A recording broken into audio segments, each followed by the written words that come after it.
बंदी छोड़ सतगुरु रामपाल जी परमेश्वर जी की जय हो। परमपिता परमात्मा, सारी सृष्टि के रचनहार, कुल मालिक, असंख्य ब्रह्मांडों के स्वामी, जगत गुरु, तीनों लोकों में प्रवेश करके सबका भरण पोषण करने वाले संत शिरोमणि सतगुरु रामपाल जी परमेश्वर जी के चरण कमल में देश विदेश से हम सभी सत्सेवक भाई बहनों का कोटि कोटि दंडवत प्रणाम। और लाइव वीडियो देख रहे आप सभी भाई बहनों को दास की तरफ से प्यार भरा सत साहिब। पुण्यात्माओं, दया है परमपिता परमेश्वर जी की, जो इस कलयुग की बिचली पीढ़ी में सतगुरु रामपाल जी भगवान ने आप और हम सभी आत्माओं के ऊपर साध संगति की मेहर बख्शी है। और इस साध संगति के माध्यम से जो सन 2014 बरवाला कांड के बाद से शुरू हुई हैं, परमेश्वर जी के आशीर्वाद से, जो उनके सत मिशन का एक हिस्सा है, हम सभी भाई बहनों ने इसी साध संगति के माध्यम से सतगुरु रामपाल जी भगवान को जाना है, पहचाना है, उनके सत्संगों के मर्म को जाना है। सतगुरु रामपाल जी भगवान के द्वारा 27 वर्षों से जो अथक प्रयास, मेहनत, संघर्ष, जो सिवाय उस परमेश्वर के अलावा कोई कर ही नहीं सकता, क्योंकि परमार्थ के लिए निस्वार्थ भाव से यदि कोई संघर्ष कर सकता है तो केवल वो परमेश्वर है, या उस परमेश्वर से परिचित कोई आत्मा हो सकती है, जिन आत्माओं पे परमात्मा की अपनी विशेष मेहर हो, रजा हो। और आज सैकड़ों नहीं, हजारों की संख्या में परमेश्वर की आत्माएं साध संगति से जुड़ के और फ़ायदा उठा रही हैं, उठा चुकी हैं। हमें परमात्मा साध संगतियों से जोड़ के अपने इस सत मिशन में जिस विशेष बात को समझाना चाहते थे, वो बातें हजारों की संख्या में परमेश्वर की आत्मा समझ चुकी हैं, जान चुकी हैं। और एक वाणी है परमेश्वर की कि संगत माही कुसंगत उपजय, जैसे बण में बास, आपे घिस घिस आग लगा ले, करे बनखंड का विनाश। इस पूरी पृथ्वी पे सन 1994 से सतगुरु रामपाल जी भगवान ने अपना यथार्थ 13वां कबीर पंथ, और इस पंथ में सतगुरु के रूप में आके परमेश्वर ने जब से आत्माओं को अपने शरण में लिया, उनको तत्व ज्ञान से परिचित करवाया और इस मानव जीवन के वास्तविक मकसद को समझाया, तब से काल भगवान उनके पीछे है। अर्थात इस पंथ को, इस सच्चाई को जड़ से मिटाने की कोशिश में है, लेकिन ऐसा वो नहीं कर पाया, क्योंकि समर्थ स्वयं सतगुरु बन के इस पंथ की अगुवाई कर रहे हैं। 2014 बरवाला कांड काफ़ी हद तक काल भगवान सफल हुआ, और उसने सोचा कि मैंने इस पंथ को नष्ट कर दिया है और अब आगे शायद ये पंथ ना बढ़े। ये सच्चाई, जिस सच्चाई को जान के समझ के आत्माएं सतलोक जाने की तैयारी कर रही थी, शायद वो रुक जाएंगी, डर जाएंगी, लेकिन ऐसा नहीं हुआ, क्योंकि परमेश्वर हमेशा अपना काम काल भगवान के द्वारा शुरू की गई चाल से ही निकाल लेते हैं। प्रथम बार जब परमेश्वर सतलोक से इस पृथ्वी लोक पे आए, और जब 21वें ब्रह्मांड के अंतिम छोर पर तपतशिला पे काल की और परमेश्वर की वार्ता हुई, चर्चा हुई, काल भगवान ने अपने आप को बहुत ज़्यादा सयाना समझ के, चतुर समझ के कुछ एक वरदान परमेश्वर से प्राप्त कर लिए थे कि मैं आपका रूप बना सकूं, त्रेता में मेरा पुत्र जाएगा रामचंद्र, पुल नहीं बना पाएगा, आप वो पुल बनवा देना, 3 युगों में जीवात्माएं थोड़ी लेके जाना, और भी अनेकों उसने वरदान मांगे परमात्मा से, बहुत ज़्यादा सयाना बन के कि एक बार मुझे ये वरदान मिल जाए, उसके बाद मैं देखता हूँ कैसे नीचे जाके ये परमात्मा आत्माओं को मेरे जाल से बाहर निकालेगा। लेकिन पुण्यात्मा, उसको पता नहीं था कि तेरे इन्हीं वरदानों से परमात्मा अपने आप को परमात्मा सिद्ध करवाएगा। त्रेता युग में जब रामचंद्र जी से पुल नहीं बन रहा था, हर प्रकार से परेशान, दुखी, उस समय मुनिंदर रूप में परमात्मा गए और पुल बनाया। आज पुण्यात्माओं वो उदाहरण भक्ति मार्ग में हमारे को दृढ़ करता है कि वास्तव में श्री रामचंद्र जी पूर्ण परमात्मा नहीं थे, भगवान नहीं थे, सर्वशक्तिमान नहीं थे, और ना ही इनका पिता काल सर्वशक्तिमान है, पूर्ण परमात्मा है। अगर काल के पास भी समुद्र के ऊपर पुल बनाने वाली कोई सिद्धि होती, अगर उसके पास ऐसी कोई शक्ति होती, तो इस काम के लिए वो परमात्मा के आगे हाथ न फैलाता। इसलिए आज वो सारे के सारे एग्जाम्पल, वो उदाहरण जो काल भगवान ने अपने स्वार्थ के लिए मांगे थे सयाना बन के, लेकिन परमेश्वर को पता था कि इसकी भी इच्छा पूर्ति हो जाएगी और इसी के द्वारा मांगे गए वरदानों से मैं वो काम करके दिखाऊंगा कि कलयुग की पिछली पीढ़ी में मेरी जो अधिकारी आत्माएं होंगी वो आत्माएं मुझे परमेश्वर के रूप में स्वीकार करेंगी। तो काल भगवान ने सोचा कि 2014 में अब ये पंथ समाप्त हो चुका है, अब यहाँ से कोई सत्यता आगे नहीं बढ़ेगी, ये मार्ग आगे नहीं बढ़ेगा। लेकिन ये उसकी छोटी सोच थी, नादान सोच थी। क्योंकि काल क्या करता है, उस परमेश्वर की वाणी के अनुसार कि संगत माही कुसंगत उपजे जैसे बण में बांस। तो एक अच्छी संगत परमात्मा सन 1994 से अथक प्रयास करके तैयार कर रहे थे सतलोक आश्रम बरवाड़ा में, करोथा में। लेकिन उस संगत में कुसंगत उपजाने का काम इस काल भगवान ने किया, अपने एजेंटों को निमित्त बना के। और एजेंट कौन? उसी पंथ के लोग जो मर्यादा तोड़ चुके थे, जो गुरु के वचनों पे नहीं चलते थे। कौन लोग? स्वयं सतगुरु रामपाल जी भगवान का कलयुगी परिवार, उनके भाई बंधु रिश्तेदार, जो लोग आश्रम में सेवादार थे, कोऑर्डिनेटर थे। उन्हीं लोगों की मर्यादाएं टूट चुकी थी। आश्रम में रहते सहते वो गुरु को भगवान नहीं मान पाए थे, उनके वचनों में नहीं चल रहे थे और गुरु के भाई के वचनों को अधिक महत्व दे रहे थे। तो काल का दाव लग गया, क्योंकि परमेश्वर की वाणी है कि जब तक हंसा हमरी आना, काल लगे ना तेरा बाणा। उसके बाद परमात्मा ने एक मौका दिया सर्व संगत को, साध संगतियां शुरू करवा के कि साध संगतियों के माध्यम से मेरे बच्चे पुनः इकट्ठे होंगे और जो अधिकारी आत्माएं होंगी इस लाखों की भीड़ में से, वो आत्माएं छट छट के और साध संगतियों से जुड़ेंगी और अपने आत्म कल्याण के लिए आगे बढ़ेंगी। ऐसा ही हुआ। 5-6 वर्षों से साध संगतियां चल रही थी, लेकिन काल भगवान को कहाँ अच्छा लगा ये सब।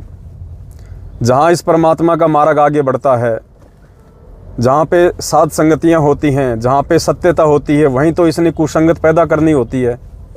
तो बीच बीच में इसने प्रयास किए।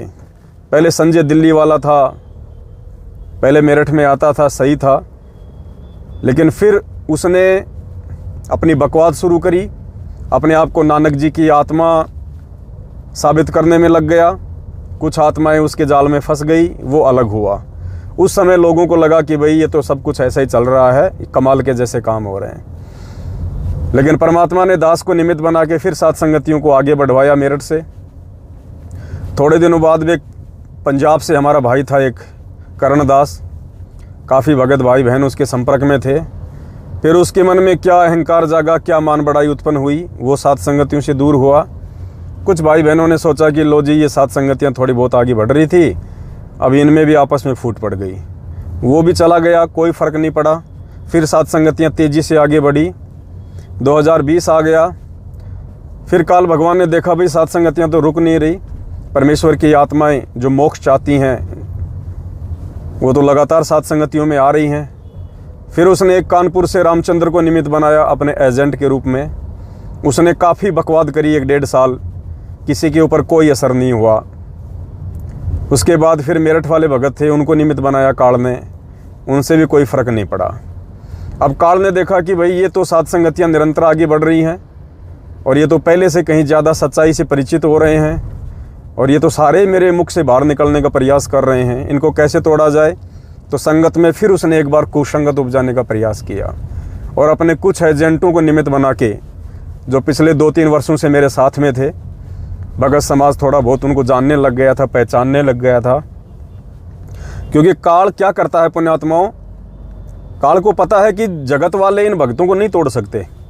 अगर भक्तों को तोड़ना है, आपस में राग द्वेष ईर्ष्या पैदा करना है, संगत में कुसंगत उत्पन्न करनी है, तो इन्हीं के बीच में से कुछ लोगों को निमित्त बना के करवाया जा सकता है। तो वो क्या करता है, अपने एजेंटों को पहले ही भगत के रूप में भेज देता है और कुछ दिन वो लोग रहते हैं। अच्छा खासा उनका व्यवहार, उनका दिखावा, बोलचाल ऐसा लगता है जैसे बिल्कुल भगत। और कुछ दिनों बाद जब कुछ 150 लोग उनके ऊपर आश्रित हो जाते हैं, उनकी बातों को महत्व देने लग जाते हैं, फिर काल उन आत्माओं के माध्यम से बकवाद शुरू करवा देता है। और उस बकवाद में 5-10 कुछ जो मंदबुद्धि प्राणी होते हैं वो सात संगतियों से हट जाते हैं उस मार्ग से। तो काल ने ऐसा ही किया। 2-4 लोग जो मेरे साथ में थे, कुछ एक जयपुर से थे, कुछ एक हरियाणा से थे, 2-3 साल मेरे साथ में थे, कोई साल 6 महीने से मेरे साथ में था। सात संगतियों में आते थे, जाते थे। तो भगतों ने थोड़ा विश्वास कर लिया कि भाई ये पवनदास जी के साथ में हैं, अच्छे भगत होंगे। और अब काल ने उन्हीं को निमित्त बना के संगत में कुसंगत पैदा कर दी। और जो उनको एक बहुत अच्छे भगत की दृष्टि से देखा करते थे, कुछ आसक्ति उनमें हो गई थी, जो उनके पक्ष में हो गए थे, उन 2-4, 5-10 भक्तों को वर्तमान में वो तोड़ने का पूरा प्रयास कर रहा है। अगर उन भक्तों पे परमात्मा की मेहर नहीं होगी, अगर वो मर्यादा में नहीं होंगे, तो उनके चक्कर में आके वो सात संगति से दूर हट जाएंगे। कुछ दिन बकवाद करेंगे, पहले भी लोग करते आए हैं, लेकिन बिगाड़ कुछ नहीं पाए, क्योंकि ये परमात्मा का मार्ग है। इस मार्ग को इतनी आसानी से मिटा देना, ये तो एक सौपन जैसी बात है। सतगुरु रामपाल जी भगवान का खड़ा किया गया मिशन है। सात संगतियाँ उनका एक प्रयोजन है और ये अंत तक चलेगी। इन्हीं सात संगतियों के माध्यम से परमात्मा सतलोक जाने वाली आत्माओं की छटनी करेंगे, उनकी परख करेंगे, लगातार हो भी रही हैं। तो सात संगतियों को मिटाना या सात संगतियों को बिल्कुल जड़ से समाप्त कर देना, ये तो बिल्कुल असंभव है, नामुमकिन है। हालांकि काल समय समय पर अपनी चाल जरूर चलता है, लेकिन सफल नहीं हो पाएगा। बहुत सारे भगत भाई बहन दास को मैसेज कर रहे थे कि भगत जी, कुछ काल प्रेरित लोगों ने सात संगतियों में जो गंदगी फैलाने का कुप्रयास किया है, उसके ऊपर आप जी को 2 शब्द बोलने चाहिए। तो दास ने उनको कहा कि देखो भाई, हमारा मकसद क्या है। हमारा मकसद है लोगों को सच्चाई से परिचित करवाना। हमारा मकसद है इस परमेश्वर के मार्ग में प्यार प्रेम के साथ में आगे बढ़ना, राग द्वेष करने वालों को छोड़ देना और लगातार परमात्मा के इस मार्ग में आगे बढ़ना। फिर भी कहा कि भगत जी आप कुछ तो बोलो, 2 शब्द तो बोलो, क्योंकि काफ़ी भगत भाई बहन जो है भ्रमित होते जा रहे हैं। तो दास ने कहा भाई, भ्रमित वो होगा जो मंद बुद्धि होगा। जो मंद बुद्धि होगा वो भ्रमित होगा। परमेश्वर का जो ज्ञान आधारी भगत है वो भ्रमित नहीं हो सकता, क्योंकि परमात्मा कहते हैं कि जय कंचन बिष्टा पड़े, घटे न ताको मोल। सोने को अगर टट्टी में डाल दिया जाए तो उसकी कीमत कम नहीं होती है। तो जो सच्चे भगत होंगे परमात्मा के, जो ज्ञान को आधार बना के साथ संगति से जुड़े होंगे, वो तो भ्रमित नहीं हो सकते। और जिन पे परमात्मा की दया नहीं है, जिन पे परमात्मा की ही मेहर नहीं है, उनको तो वैसे भी परमात्मा ने सात संगतियों से बाहर करना है, क्योंकि वो गंध है, वो बकवादी लोग हैं। आज नहीं तो कल वैसे भी वो सात संगतियों से दूर हटेंगे। फिर भी दास लाइव आया है, थोड़ा सा ज़्यादा समय तो लाइव नहीं आ पाऊँगा, लेकिन दास केवल इतना ही कहेगा कि भाई, जब हमें पूर्ण विश्वास है कि हम सही हैं और हम मनमुखी रूप से नहीं, बल्कि सतगुरु रामपाल जी भगवान जी के द्वारा खड़े किए गए हैं, उन्होंने निमित्त बनाया है हमें सात संगतियों के लिए, लगातार उनका आशीर्वाद है, उनकी मेहर हमारे साथ में है, तो हमें कोई फ़र्क नहीं पड़ता कि कौन सात संगति से बाहर निकल रहा है, कौन सात संगति से जुड़ रहा है। हम कोई बायोडाटा इकट्ठा करने के लिए नहीं आए हैं। हम जो संदेशे हैं परमेश्वर के, वो उनकी आत्माओं तक पहुंचाने के लिए हैं। कोई आएगा तो अपने लिए आएगा, कोई जाएगा तो अपनी छोटी सोच के आधार से जाएगा। हमें कोई फ़र्क नहीं पड़ना चाहिए इन बातों का। और जब हम सही हैं तो फिर हमने अपने आप को सही साबित करने की भी आवश्यकता नहीं है। जो व्यक्ति अपने आप में सही है फिर उसको सही साबित करने की आवश्यकता नहीं है दुनिया के सामने। दुनिया क्या सोचती है, भगत लोग क्या सोचते हैं, क्या सोचेंगे, क्या बोलेंगे, इन चीज़ों का कोई फ़र्क नहीं पड़ता है। एक बहन ने दास के पास एक वीडियो भेजा था कल, छोटा सा। उस वीडियो ने काफ़ी कुछ समझाया है दास को। आप लोगों को भी समझ में आएगा कि यदि हम सही हैं तो दूसरों के सामने हमने अपने आप को सही साबित करने की आवश्यकता नहीं है। हमने केवल परमेश्वर की नज़रों में सही रहना है। भक्तों की नज़रों में हम सही रहें या बेकार रहें, इसे कोई फ़र्क नहीं पड़ता है। दो जानवर थे, वो दोनों जानवर किसी तालाब के किनारे पानी पीने के लिए जा रहे थे। तो उनमें से एक ने कहा कि भाई देखना, एक मगरमच्छ है। क्योंकि मगरमच्छ जो है वो पानी में सिर दे के बैठा हुआ था, किनारे पे घात लगा के बैठा हुआ था। और मगरमच्छ की जो कमर का हिस्सा था, जो कि लकड़ी के जैसा दिखाई देता है, वो थोड़ा बाहर बाहर दिखाई दे रहा था। तो एक जानवर ने कहा कि भाई ये मगर है, मगर है। तो दूसरे ने कहा कि नहीं, लकड़ी है, लकड़ी, लाकड़ो, मतलब जो मोटा पेड़ होता है ना, और उसके जो छिलके होते हैं जो सूख जाता है, मगरमच्छ भी वैसा ही दिखाई देता है। तो उसने कहा कि नहीं, ये तो लाकड़ो है, लकड़ी है, लाकड़ो, मोटो लाकड़ो है। तो उसने फिर कहा कि नहीं, मगर है, मगरमच्छ है। उसने कहा नहीं, लाकड़ो है, लाकड़ो। तो जिसको कन्फर्म था कि ये मगरमच्छ है, उसने बेवकूफ़ी करी और उसने क्या किया, एक छोटा सा पत्थर का टुकड़ा उठा के और उस मगरमच्छ के ऊपर मारा और बोला देख, मगर है, मगरमच्छ है। और दूसरा फिर बोला कि नहीं, लाकड़ो है, लाकड़ो।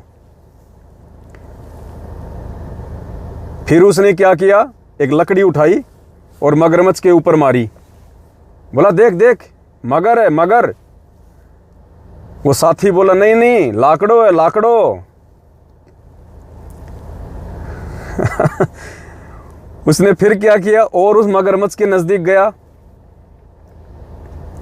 और थोड़ा सा पानी अपने पैर से उठा के मगरमच्छ पे मारना शुरू किया। बोला देख, मगर है, मगरमच्छ है। वो साथी बोला नहीं, लाकड़ो है, लाकड़ो। अब जिसको पता था कि ये मगरमच्छ है, वो फिर अंत में मगरमच्छ के ऊपर जाके बैठ गया और पैरों से फुदकने लगा और बोला देख, मगर है, मगर। इतने में मगरमच्छ तो इसी इंतजार में था, उसने तुरंत उसको मुंह में लिया और पानी के अंदर चला गया। तो पुण्यात्माओं, इस कहानी से हमारे को शिक्षा मिलती है कि जब हम अपनी जगह सही हैं और हमें पता है कि हमें साथ संगतियों के लिए सतगुरु रामपाल जी भगवान ने निमित्त बनाया है और उनके आशीर्वाद से लगातार हम साथ संगतियों में अपने विश्वास को, अपने आत्मविश्वास को दृढ़ करते जा रहे हैं, हमें फ़ायदे मिल रहे हैं आत्म कल्याण के मार्ग में आगे बढ़ने के लिए, तो बकवाद तो वहाँ पे शुरू होगी, क्योंकि परमेश्वर की वाणी है। ये वाणी फैल नहीं हो सकती कि संगत माही कुसंगत उपजे, जैसे बण में बांस, आप पे घिस घिस आग लगा ले, करे बनखंड का भी नाश। तो जहाँ से परमेश्वर का सत्य पंथ आगे बढ़ेगा, काल ने वहाँ पे बकवाद शुरू करवानी है। अपने एजेंट भेजने हैं और अपने में से भेजेगा वो। जैसे सतगुरु रामपाल जी भगवान ने जब इस मार्ग को शुरू किया तो 2014 बरवाला कांड में काल ने किन व्यक्तियों को कुसंगत के रूप में खड़ा किया और वो कांड करवा दिया। भक्तों से वो कुकर्म करवा दिए जो कुकर्म छुड़वाने के लिए सतगुरु रामपाल जी भगवान 27 वर्षों से प्रयास कर रहे थे। हाथों में लठ पकड़ा देना, हथियार पकड़ा देना, काले कपड़े पहना के कमांडो बना देना, पुलिस वालों के सामने मरने मारने के लिए खड़े कर देना। तो कौन थे वो लोग? वो भगत ही थे, जो आश्रम में मुख्य सेवादार थे, जो गुरुदेव का कलयुगी परिवार था। काल को पता था कि इन्हीं लोगों के माध्यम से अगर इनको आदेश दिलवाए जाएंगे तो ये जल्दी स्वीकार करेंगे। अब कोई बरवाड़ा गांव का आदमी आके कहे कि भाई गुरुजी का आदेश है, बाहर तुम कमांडो बन जाओ, कौन कमांडो बनता? कोई नहीं बनेगा। तो काल ने ऐसी चाल चली कि पहले एक विश्वास पैदा करवा दिया संगत के अंदर कि ये तो गुरुजी का भाई है, ये तो कोऑर्डिनेटर है, ये तो मेरे ज़िले का बहुत अच्छा भगत है, इसको तो सारनाम मिला हुआ है, ताकि संगत उनके ऊपर विश्वास करना शुरू कर दे। जबकि वो लोग पहले से ही परमेश्वर की मर्यादाओं से दूर थे, उनको काल ने निमित्त बना रखा था। और उस विश्वास का फायदा फिर काल भगवान ने उठाया। और हम में से किसी भी भगत भाई बहन ने जो आदेश वहाँ पे उन भक्तों के द्वारा दिए जा रहे थे, किसी भी भाई बहन ने अपने आँखों से, अपने कानों से सतगुरुदेव जी को देते हुए नहीं सुना। बस हमारी नादानी थी, मूर्खता थी कि हमने विश्वास कर लिया कि ये जो संदेशा दे रहा है ये मेरा गुरु भाई है और गुरु जी का आदेश होगा। और उसी विश्वास का फ़ायदा हम नादान भक्तों से काल भगवान ने उठाया, बरवाला कांड हुआ। तो कौन थे वो लोग? संगत वाले थे, अपने ही थे। तो आज भी यदि काल भगवान इन सात संगतियों में कुछ संगतियाँ पैदा करवाएगा, अपनी बकवाद शुरू करवाएगा, इस निरंतर आगे बढ़ते हुए मार्ग को यदि अवरुद्ध कराने का कुप्रयास करेगा, तो कोई जगत वालों को निमित्त नहीं बनाएगा, अपने बीच से ही लोगों को उठाएगा। तो कुछ एक लोगों को उसने निमित्त बनाया और थोड़ी बहुत बकवास उसने शुरू करवाई है, जो पिछले कई वर्षों से लोग करते आ रहे हैं। ना उनकी दाल गली, ना इनकी दाल गलेगी। तो कहने का मतलब है पुण्यात्माओं, काल ने यह बकवाद क्यों शुरू करवाई? सात संगतियों को रुकवाने के लिए। क्यों? क्योंकि हम आगे ना बढ़ें। और ये जो अनमोल समय है वर्तमान का, एक एक श्वास की कीमत परमात्मा ने हमें समझाई है। ये श्वासें और ये अनमोल समय हम लोग आपस में एक दूसरे को सही और गलत साबित करते हुए बर्बाद कर दें। ये अहम पॉइंट है, इसको ध्यान रखना। कीमत इस मानव शरीर की नहीं है, कीमत मानव शरीर के अंदर श्वासों की है, श्वासों की। और काल यही चाहता है कि इनका समय बर्बाद करवाया जाए, इनकी श्वासें बर्बाद करवाई जाए, इनके आपस में राग द्वेष और ईर्ष्या को फैला दिया जाए, इनमें पक्ष और विपक्ष हो जाए, गुटबाजी बन जाए, और आपस में एक दूसरे के ऊपर ये आरोप और प्रत्यारोप लगा के कोई अपने आप को सत्य साबित करने में लगा रहे, कोई दूसरे को झूठा साबित करने में लगा रहे। और इनका समय ज़्यादातर चाहे सोशल मीडिया पे हो, चाहे वैसे फ़ोन पे हो, बर्बाद करवाया जाए। क्योंकि कीमत तो समय की है ना, श्वासों की है। लेकिन 27 साल से भगवान ने हमें जो इतना अनमोल ज्ञान दे के इस मार्ग में खड़ा किया है, तो ये भी परमात्मा ने हमें समझा रखा है कि बेटा काल क्या चाल चलेगा और किन लोगों के माध्यम से क्या वो बकवाद करवाएगा। उस समय काल की क्या साजिश होगी, क्या सूक्ष्म चाल होगी, और उस समय तुम भगत भाई बहनों ने कैसे उस काल की सूक्ष्म चाल को समझ के अपने समय और श्वासों का सदुपयोग करना है। तो भाई और बहनों, हम इस काल की सूक्ष्म चाल में आने वाले नहीं हैं। हमारा किसी से यहाँ पे कोई कंपटीशन नहीं है। जितने दिन भाई बहन सात संगतियों में रुके थे, जो अब अपनी कमजोरी के चलते कुछ एक भाई बहन बाहर निकलते जा रहे हैं, वो उनकी अपनी मर्जी है, उनकी अपनी समझ है, उनको कोई नुकसान तो है ही नहीं। जितने दिन वो सात संगतियों से जुड़े, कुछ न कुछ फायदा उठा के जा रहे हैं। नुकसान उठा के नहीं जा रहे, वो फायदा ही उठा के जा रहे हैं। और आगे यदि वो नहीं जुड़ना चाहते हैं, नहीं रहना चाहते हैं, तो उनकी अपनी मौज है, अपनी मर्जी है। बाकी हम जितने भी सत्सेवक भाई बहन हैं, हमने पुण्यात्माओं अपने समय का और श्वासों का सदुपयोग करना है। काल भगवान की इस सूक्ष्म चाल को समझना है। इसी सूक्ष्म चाल को समझाने के लिए 27 साल से भगवान ने दिन रात एक कर दिए, और पिछले 7 वर्षों से परमात्मा ने साध संगतियां शुरू करवाई है, ताकि हम इस सत्य मार्ग में ज्ञान को आधार बना के आगे बढ़ें अपने आत्म कल्याण के लिए। और जो बकवाद उसके द्वारा जो करवाई जा रही हैं काल के द्वारा, उन बकवादों में फंस कर अपना समय और श्वासें बर्बाद करने से हम बचें। तो दास की विनती है, 1 दिसंबर 2022 को रात्रि 8:30 बजे दास लाइव आएगा। हम परमेश्वर की पहले की तरह महिमा करेंगे, क्योंकि भगत का काम केवल परमेश्वर की महिमा करने का होता है। भगत का काम एक दूसरे की निंदा चुगली करने का नहीं होता है।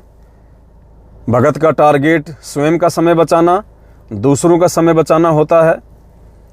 और सात संगतियां लगातार चल रही हैं।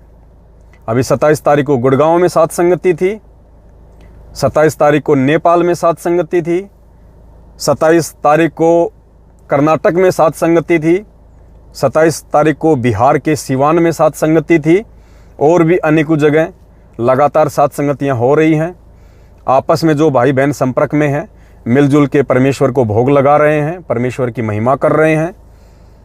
और जो बकवादी लोग हैं, उनके पास में ऐसे कोई पॉइंट नहीं है, उनके पास में ऐसे कोई प्रमाण नहीं है जिससे वो सात संगतियों को रुकवा सकें या सात संगतियों में जो है वो गंदगी फैला सकें। वो केवल काल प्रेरणा से अपना जीवन बर्बाद करेंगे। और कुछ एक मंदबुद्धि लोग जो सात संगति से जुड़ के भी ज्ञान को आधार नहीं बना पा रहे थे, उन कच्चे लोगों को अपने साथ कर लेंगे। और शायद परमात्मा भी यही चाहते हैं कि सात संगतियों में गंदगी ठीक नहीं है, सात संगतियों में कचरा ठीक नहीं है। उन लोगों का सात संगतियों से बाहर निकल जाना ही बेहतर है, आगे सात संगतियों को अच्छी रफ्तार देने के लिए। तो सभी भाई बहन 1 दिसंबर 2022 को रात्रि 8:30 बजे दास का जो फेसबुक पेज है पवन दास इज लाइव, उसको फॉलो करें। और रात्रि 8:30 बजे हम घंटा 1.5 घंटा परमेश्वर की महिमा करेंगे। हम गुरुदेव के सत्संगों को आधार बना के उन सत्संगों के सार को समझने का प्रयास करेंगे। और हमने वो विश्वास और वो दृढ़ता उस आने वाले विनाशकारी समय से पहले अपने अंदर लानी है, पैदा करनी है, ताकि उस विनाशकारी समय में हम डगमग ना हो, हमारा विश्वास ना डोल जाए। दुनिया की गतिविधियों को देख के, उस भयंकर पीड़ाकारी समय को देख के, वो समय तो आना है पुण्यात्माओं, इसमें कोई दो राय नहीं है। क्योंकि उस समय के आए बिना ये दुनिया सतगुरु रामपाल जी को भगवान नहीं मानने वाली है। तो वो समय आएगा, ज़रूर आएगा, और हम तो उम्मीद में हैं कि वो जल्दी आ जाए। क्योंकि उस समय के आए बिना ना तो हमारे परमेश्वर बाहर आने वाले हैं और ना ही ये दुनिया इस परमेश्वर के मार्ग को अपनाने वाली है। और वैसे भी परमात्मा कहते हैं कि जिस मरने से जग डरे मेरे मन आनंद, कद मरूं कद पाऊं वो पूर्ण परमानंद। तो हम भगत भाई बहनों को जो परमेश्वर को परमेश्वर मान के सात संगतियों से जुड़ के इस मिशन में आगे बढ़ रहे हैं, उनको तो उस विनाशकारी समय का वेलकम करना चाहिए कि परमेश्वर जितना जल्दी हो सके वो समय आ जाए, ताकि आप हम सब के बीच में हों। और परमेश्वर आपका ये मिशन, आपका ये मार्ग, इस कलयुग में जो सतयुग लाने का आपका जो मिशन है, ये परमेश्वर जल्द से जल्द संपन्न हो, ताकि सारा विश्व एक परिवार की तरह इकट्ठा होके आपके चरणों में बैठ के अपने आत्म कल्याण के लिए आगे बढ़े। तो मेरे सभी सत्सेवक भाई बहनों से मेरी प्रार्थना है, हमने इस काल भगवान की चाल का और इसके बिछाए गए जाल का हिस्सा नहीं बनना है। जिन्होंने बनना है वो बन चुके हैं।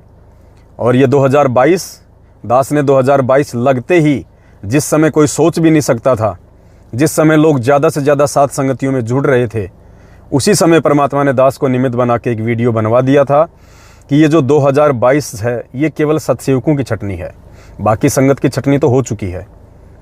वो तो अपने कुकर्मों में व्यस्त हैं मैनेजमेंट के पीछे। लेकिन परमेश्वर ने हजारों की संख्या में अपने बच्चों को जो सात संगतियों से जोड़ा है, ये उनकी छटनी होगी। क्योंकि परमात्मा तो बिल्कुल जो क्रीम होगी, जो मक्खन होगा, उसको सतलोक लेके जाएगा, जिसमें कचरा होगा उसको नहीं लेके जाएगा। तो दास ने परमात्मा ने दास को निमित्त बना के पहले ये सब कुछ कहलवा दिया था। इसलिए किसी को डाउट भी नहीं होना चाहिए, किसी को शंका भी नहीं होनी चाहिए। जिस समय आप लोगों ने सोचा भी नहीं था, उस समय परमात्मा ने दास से वीडियो बनवा दिया था कि सन 2022 सत्सेवकों की छटनी है। और आप देख लीजिएगा अब जैसे जैसे 2022 के अंत का समय निकट आ रहा है, वैसे वैसे विकेट कितनी तेज़ी से गिरते जा रहे हैं, और ऐसे ऐसे लोग गिरते जा रहे हैं जिनको लोग जानते थे, पहचानते थे। और काल उन्हीं लोगों को क्यों नीचे गिरा रहा है? क्योंकि उनके संपर्क में 5-10 भगत भाई बहन थे, इसलिए उनकी बातों में आके वो भी नीचे गिर जाएं। तो पुण्यात्माओं, नीचे वो गिरेगा जो ज्ञान में नीचा गिरा हुआ है, और जो ज्ञान में ऊपर उठा हुआ है, जो सात संगतियों में हलवा चाटने के लिए नहीं, नींद पूरी करने के लिए नहीं, केवल परमेश्वर की महिमा सुनने और सुनाने के लिए आया करते थे। सात संगतियों से अपने जीवन में बदलाव लाने के लिए आया करते थे। सात संगतियों से कुछ अर्जित करने के लिए आया करते थे। वो आत्माएं नीचे नहीं गिर सकती। वो तो इन घटनाओं को देख के और ज़्यादा दृढ़ हो रही हैं कि हे परमपिता परमेश्वर, हम नीच आत्माओं पे तो मेहर रखना परमात्मा। इतना ज्ञान समझ में आने के बाद भी, सात संगतियों में इतना आने के बाद भी ये लोग एक भगत को नहीं पहचान पाए, ये परमेश्वर को क्या पहचान पाएंगे? आपको क्या पहचान पाएंगे? तो वो आत्मा तो और ज़्यादा दृढ़ होती जा रही है। तो आप भाई बहनों का ज़्यादा समय नहीं लूँगा, और भी सेवाएं हैं। और 1 दिसंबर 2022 को सभी भाई बहन रात्रि 8:30 बजे दास के फेसबुक पेज पवन दास इस लाइव पर लाइव जुड़े। हम परमेश्वर की महिमा करेंगे। और उसके बाद लगातार पुण्यात्माओं, हमारे पास बहुत सारे टॉपिक हैं, बहुत सारे विषय हैं जिन पे हम लगातार लाइव आ सकते हैं, लेकिन बीच बीच में कुछ सेवाएं होती हैं। लेकिन फिर भी हम कोशिश करेंगे सप्ताह में 3 या 4 बार गुरुदेव के सन 1997 के सत्संगों को आधार बना के लाइव आएंगे। अब हम प्रतिदिन या सप्ताह में 3 बार गुरुदेव के 1997 के सत्संगों को आधार बना के, और पुण्यात्माओं, हम उन सत्संगों का निष्कर्ष निकालेंगे कि उन सत्संगों से हमने अपने जीवन में क्या बदलाव लाना है। हमने उन सत्संगों का सार निकाल के हमने क्या क्या अपने जीवन में परिवर्तन करने हैं, जिससे हम भगत बनने की दिशा में लगातार आगे बढ़ें, हम अपने परमेश्वर को प्रसन्न करें। तो काल भगवान की चाल को समझिए, उसके जाल को समझिए, और सतगुरुदेव जी के मिशन को समझिए कि परमात्मा हमसे क्या चाहते हैं और काल हमसे क्या करवाना चाहता है। जो इन चीज़ों को समझ जाएगा, परमेश्वर के मकसद को और काल भगवान के जाल को जो व्यक्ति समझ जाएगा, जो भगत समझ जाएगा, वो परमेश्वर का है। उसको तो साक्षात काल भी आके सात संगतियों से दूर नहीं कर सकता। बाकी ये ड्रामा ज़्यादा दिन नहीं चलेगा, ये ड्रामा 2022 तक चलेगा, क्योंकि जो लोग बकवाद कर रहे हैं 2022 या उसके कुछ दिनों बाद में वो लोग मैनेजमेंट की गोद में जाके बैठ जाएंगे। उनका मकसद यही है, वो जिस गटर की गंदगी से निकल के बाहर आए थे, वापस उसी गटर की गंदगी में जिसका ढक्कन खुला हुआ है उनके लिए, वो वापस चले जाएंगे। क्योंकि वो अपने जीवन में परिवर्तन नहीं कर सकते, वो अपने जीवन में ज्ञान से बदलाव नहीं ला सकते, इसलिए वो काल के हैं, परमेश्वर के नहीं हैं। और परमेश्वर उनको वापस उसी जगह बैठा देगा जहाँ से परमेश्वर ने बाहर निकाल के उनको एक मौका दिया था सुधरने का। तो बस ज़्यादा समय नहीं लूँगा भाई बहनों का। 1 दिसंबर 2022 को सभी भाई बहन लाइव जुड़िए, परमेश्वर की महिमा करेंगे और अपने आत्मिक कल्याण की तरफ हम आगे बढ़ेंगे। बंदी छोड़ सतगुरु रामपाल जी परमेश्वर जी की जय हो।